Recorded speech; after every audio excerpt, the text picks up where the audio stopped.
আপনারা দেখছেন পশ্চিমবঙ্গের জনপ্রিয় নিউজ পোর্টাল চ্যানেল ভারত বিকাশ নিউজ এক্সপ্রেস।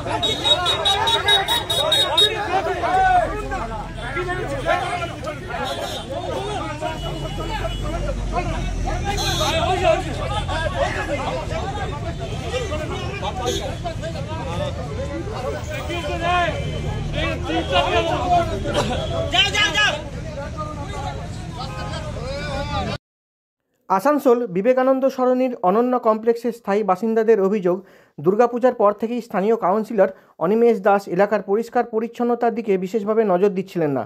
অবশেষে কমপ্লেক্সের বাসিন্দারা কংগ্রেস নেতা প্রসেনজিৎ পুইতন্ডিকে সাথে নিয়ে রাস্তার উপর জঞ্জাল ফেলে বিক্ষোভ শুরু করে। প্রসেনজিৎ পুইতন্ডি নিজেও এই কলোনির বাসিন্দা।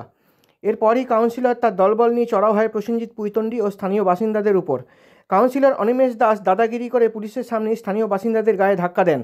তবে এক্ষেত্রে বলা বাহুল্য, যেখানে মুখ্যমন্ত্রী মমতা বন্দ্যোপাধ্যায় নিচু স্তরের পার্টিকর্মীদেরকে মানুষের কাছে মাথা নিচু করে তাদের সমস্যার পাশে থাকবার নিদান দিচ্ছেন, সেখানে কাউন্সিলররা সাধারণ মানুষের গায়ে হাত তুলছেন, তাদের উপর চড়াও হচ্ছেন। এই ঘটনা অবশ্যই আসানসোলের বুকে 2026 বিধানসভা ভোটে শাসক দলের বিপক্ষে চলে যাবে তা অনুমান করা যায় সহজেই।